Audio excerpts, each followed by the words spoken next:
Now for our second speaker, we've got Cameron Neylon from the Public Library of Science, otherwise known as PLoS. And Cameron is also a research biophysicist and a well-known agitator for open science. So I'll hand over to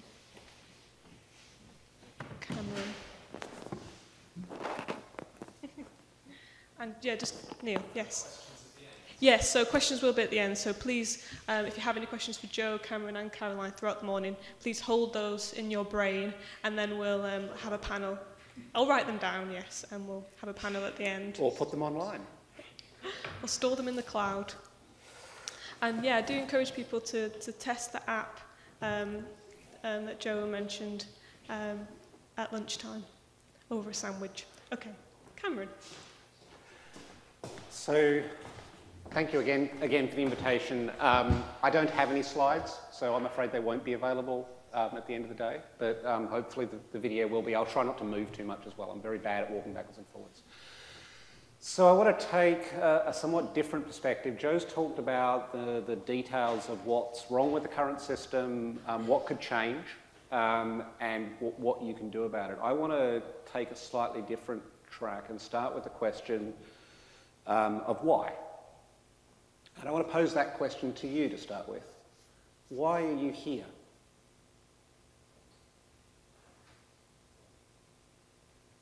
And I don't mean why are you here in this room, because presumably you've got some sort of fundamental motivation, but why are you involved in the research enterprise at some level?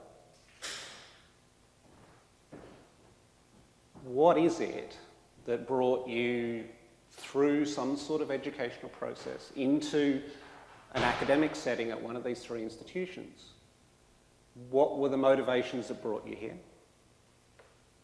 And what is it that keeps you going on a day-to-day basis? Looks like I've got an answer.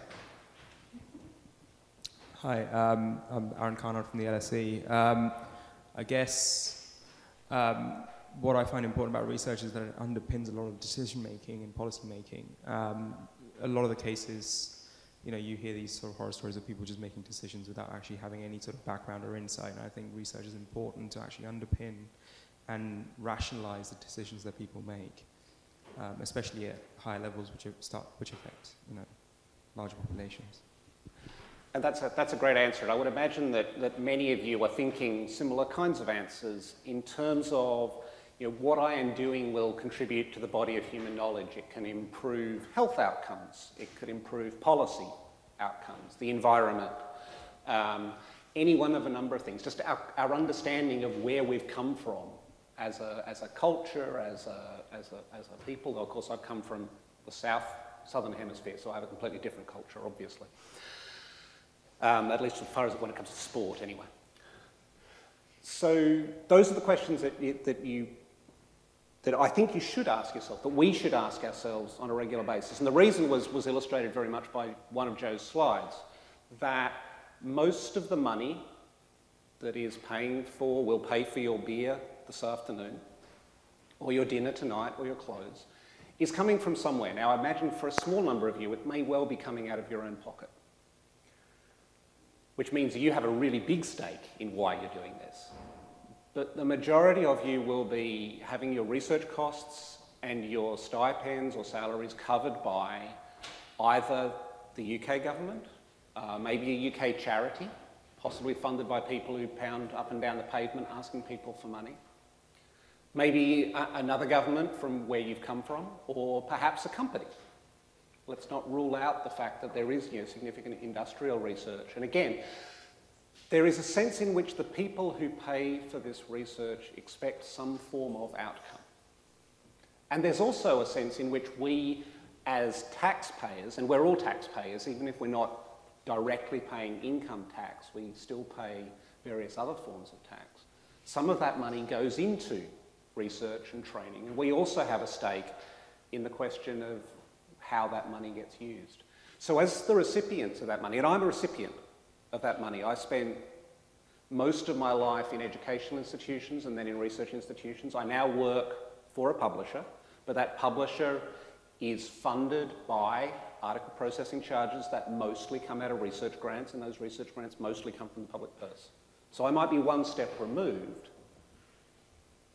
but I'm still basically living on public funding. So the question we should be asking ourselves on a regular basis is whether we are taking that money and using it effectively. And let's come back to that decision-making point. There was a comment on my blog, and I'll come back to the blog in a few minutes, some months ago, maybe a year or so ago now, and it was from a person talking about the impact of the social sciences in particular on policy making. And this was a comment from a person who wanted to stay anonymous, but was clearly a person involved in giving ministers down the road from here advice on policy implementation, policy design, and the design of legislation. This comment was really interesting because it said something that, and I apologise to the economists in the room, but it pointed out that those of us involved in the non-economic sciences, very often get frustrated that our research doesn't come into play when it comes to policy and decision making, that the sociology, the history, the philosophy, the medical research, the environmental research isn't directly integrated into policy making. And what this comment said was, well, see, when I write these policy briefs, I want to make sure that, this is the good bit, that the person who's receiving this will actually be able to read the research. I'm not going to put anything into these briefs unless I'm confident that the minister or the secretary can actually read the research. And in economics, most people put their working papers into one of a small number of repositories, SSRN, Social Sciences Research Network, or REPEC, or maybe some local institutional archive. There is a culture of making these articles available. And it's easy, therefore, to point people to those articles so they can dig further in and understand whether that research is relevant to their decision-making or not. But when it comes to sociology, anthropology, there isn't the culture of putting those working papers, those versions of the research into a repository. So I leave them out.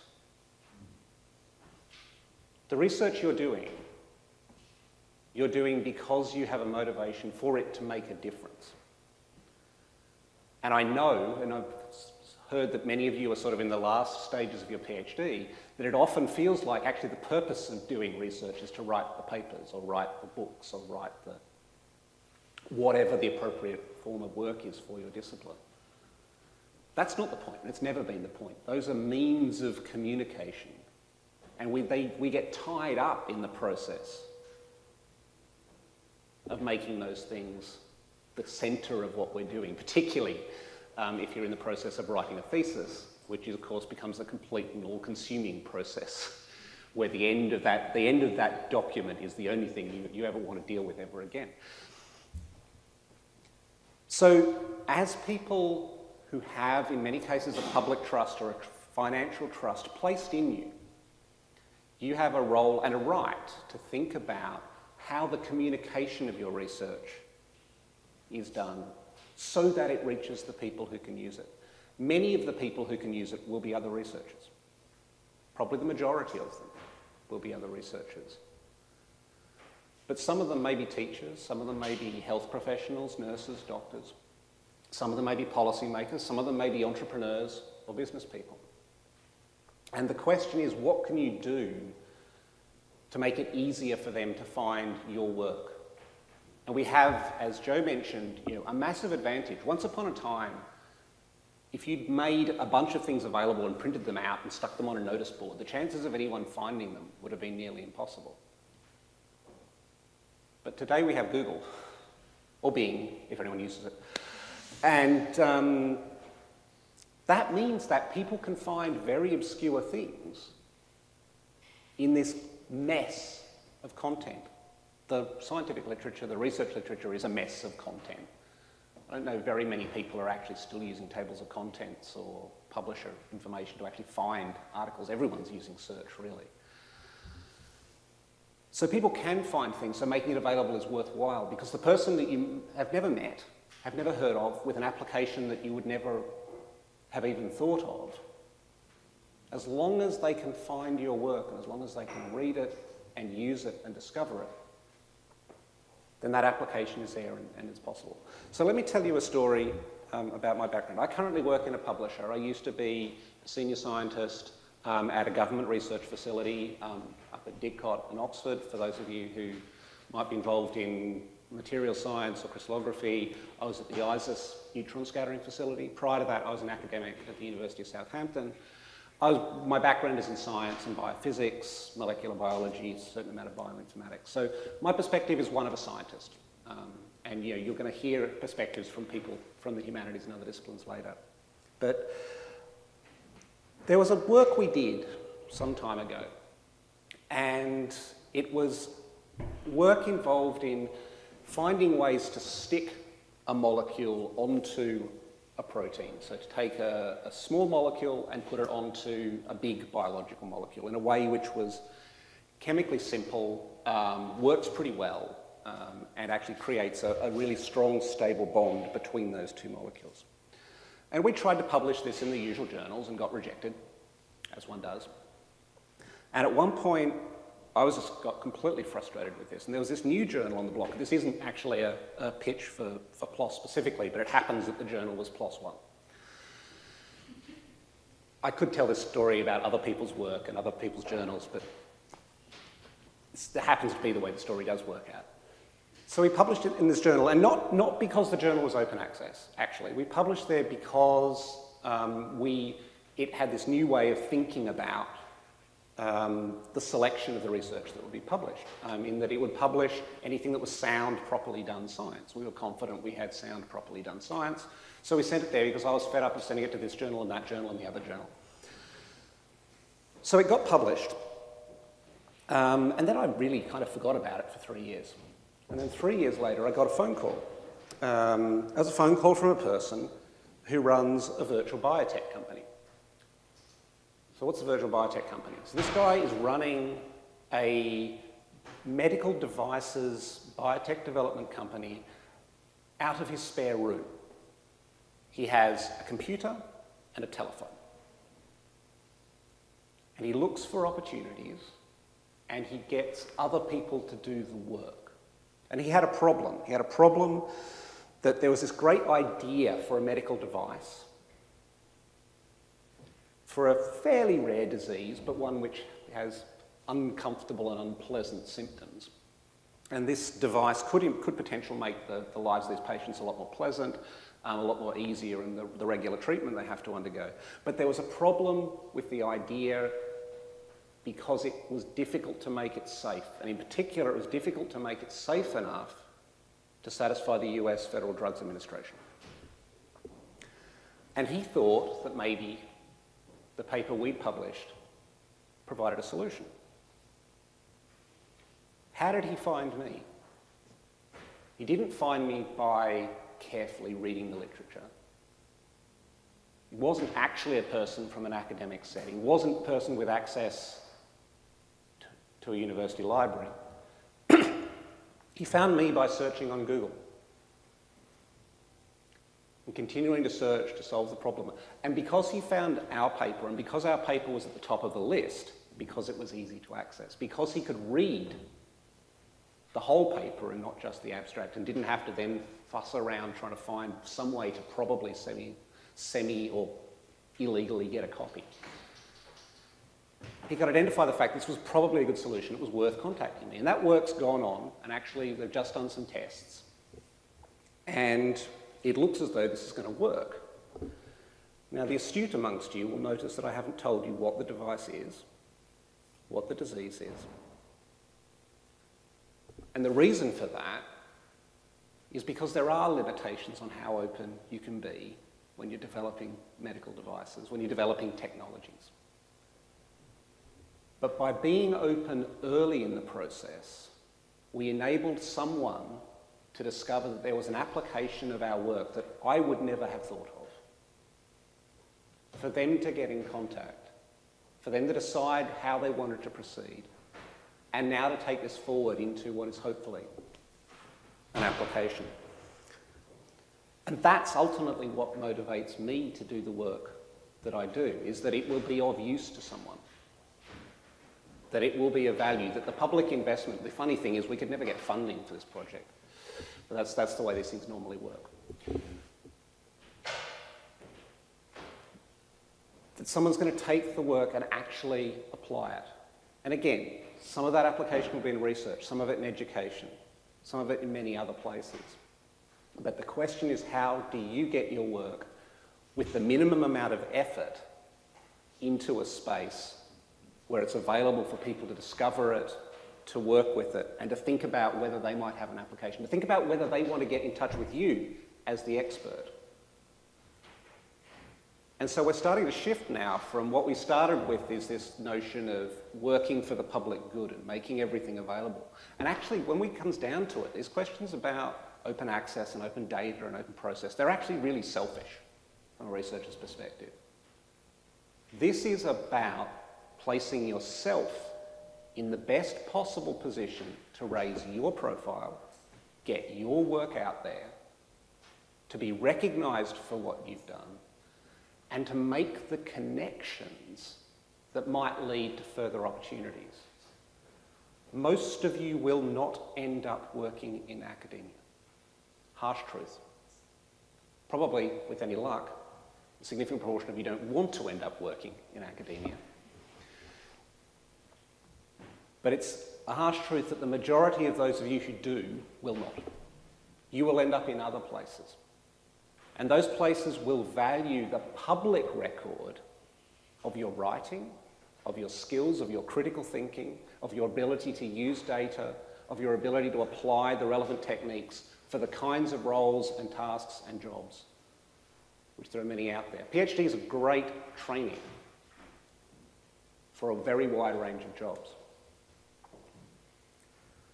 But it's not a great basis for a CV outside of academia, because it's really hard to explain to people what it is you actually did, because most of it is totally inaccessible to the people you're trying to impress. So the bottom line here is that in terms of taking yourself forward, the question is, you have these conversations and you hear this over again, you can do this, you can do the other, and it sounds complicated. You know, repositories, journals, this costs money, that doesn't cost money, maybe it costs money. Maybe your supervisors or investigators tell you this is impossible or that's impossible, they won't let you do this or they will let you do that. It all sounds terribly complicated. It all sounds terribly difficult. And it is. You know, this is a complicated space. It's a mess, frankly, that we're trying to work through. This is what happens in revolutions. Things are a mess. But the single thread that runs through this, regardless of where you go and regardless of where you want to go, is the question of what is it that you can do to provide the evidence in the online world that you have done good work, that other people have used it, that it's been influential, and that you have skills. So let's talk about the different ways we can do this. The first is to keep a good record of your own research. This may sound like an obvious thing, and I'm guessing, as I said, many of you are kind of at that stage where you're in the process of writing up or starting to write up. Then you're at that process where you realise the records you kept really aren't terribly good. This is something that every single PhD student goes through. They realise that my lab notebook isn't as good as it, or my records or my reference list is not as good as I would like. The reports I wrote 2 years ago are not, I thought they were going to go straight into my PhD thesis, but they're not. The thing that I've written is going to turn into the paper. It's not, and you realise it's not. So those of you who have realised that, because I can tell you this, and your supervisors tell you this over and over again, I'm sure. I did when I was a PhD supervisor, and I listened to that when I was a PhD student, and I paid no attention. Those of you who know this, tell each other, and explain why it's hard, and explain why it does really matter, because that's where it makes a difference. When you have those records, you have this rich set of resources. it will make it easier for you to write your thesis, to write those papers or books or whatever it is that you're trying to do.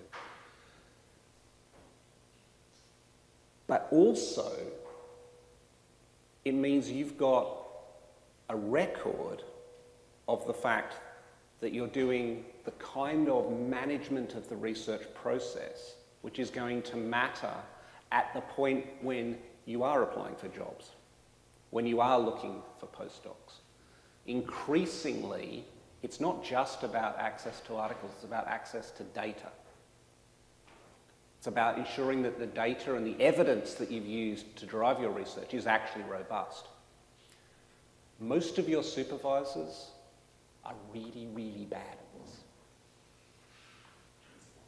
Appointment committees and supervisors will be looking to people who can demonstrate the skills that they do it really well, because they've suddenly signed up to a data management plan with a European Union project or a Research Council funded project, and they probably haven't even looked at it yet.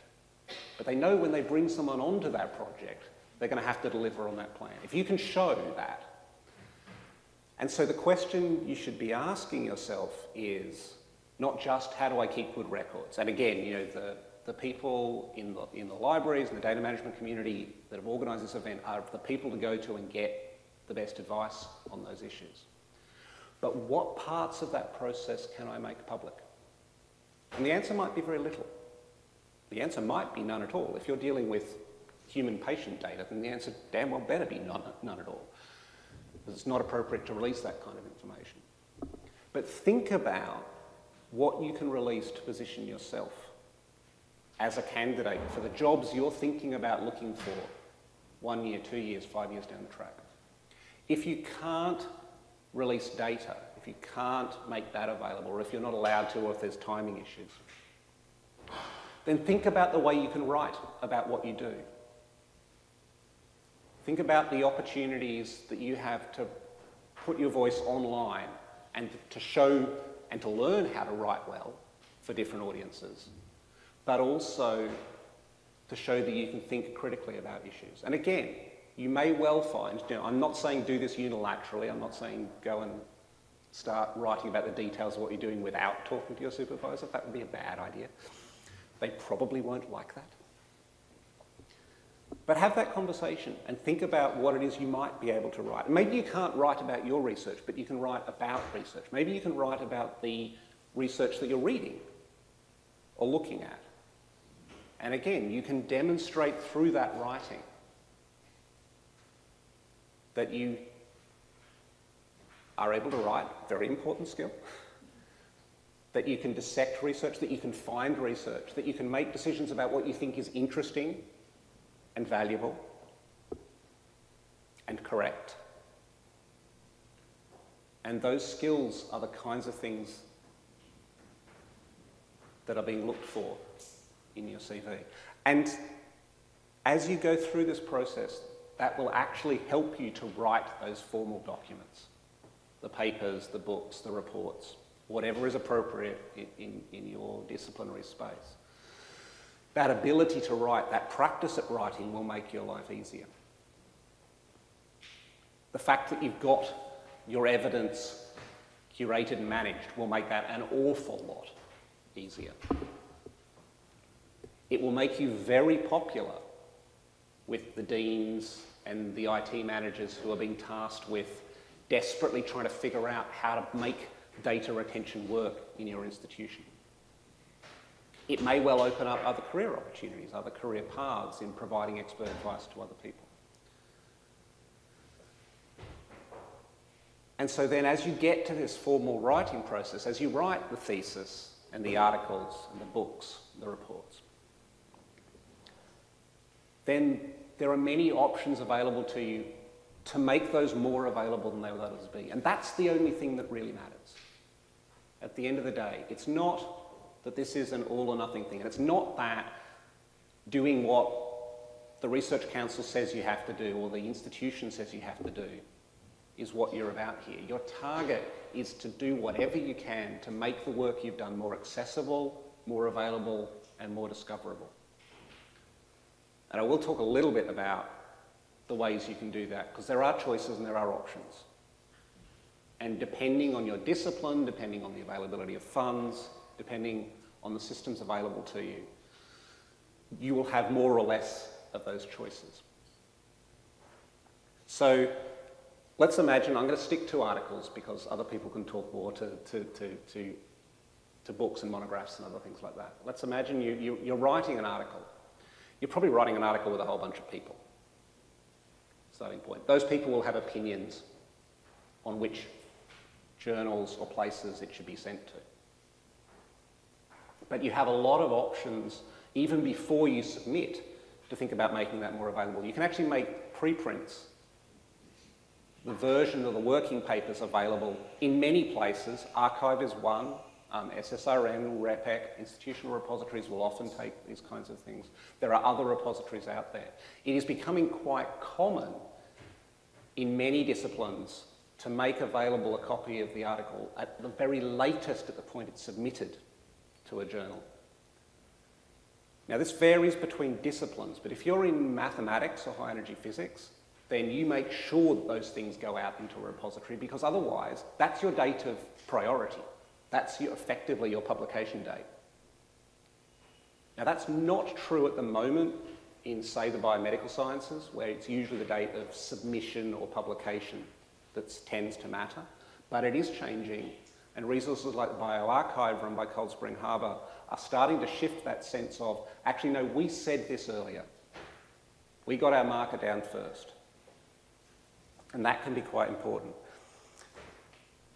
There are very few journals left that will not accept a submission that has been in a preprint archive. There are some left. You should check this. But it's one way to get that research available, and available quicker and earlier. So then you're going to choose where to submit this to, which journals. Journals, because it won't be one, you're submitting to. And that's going to be a difficult conversation. It may be not something you've got a choice about. But it's worth looking for the open access options, the open access publication options. That will help you to make that work available. If there is a requirement to pay, then at least in your 3 institutions, there are funds available centrally to cover those costs to some extent. You have to apply for them. But the cost shouldn't necessarily be a barrier to you personally. And those options are out there. If that's not an option, and it may not be an option for very many reasons, then as Joe said, you've always got the option, almost always got the option, of putting it into a repository, either your institutional repository or some other repository like PubMed Central or OpenAir or Zenodo. There are a range of choices out there. Again, the question you should be asking is, where are people going to be looking for my research? Where will they find it? What will they be looking for? And then moving beyond that, what more can you do? Because the end of the story is not the moment of publication. That's not job done, any more than you hand your thesis in, and that's the end of the story. And I don't just mean because you've still got a viva to do in many cases. How can you continue to promote? How can you continue to talk about what you're doing? And that comes back right to the beginning point, which is you continue, once you have published something, then you should be in a position to write about it, to say why you think it was important, maybe to tell the backstory. And there are some great examples out there. I really recommend Jonathan Eisen's blog. He quite frequently writes about articles after they've been published and tells the backstory. Why did we do this? What happened along the way? What are the interesting stories that happened? And those stories very often lead to news coverage of his articles. So it comes really full circle. At the end of the day, the reason I'm here, the reason it's me talking to you, is because 7 or 8 years ago, I decided to start blogging about open access and open data. And I got in early enough that there were relatively few of us. And as a result of that, if you get in early, you get ahead. And the opportunity to get in early in this space is starting to disappear. The thing I want to leave you with is to think about how what you're going to be told by the people more senior to you relates to what you actually need. So people like me, I was an academic, I was a tenured academic at the University of Southampton. I then had a government job at a research institute. I got that first position 15 years ago now.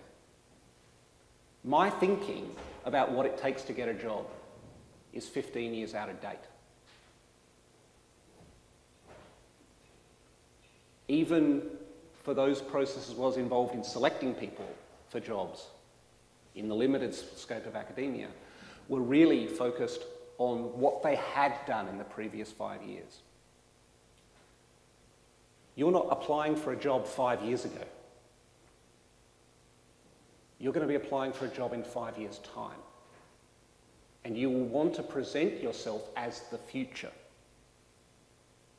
of the department, organisation, company that you're applying to.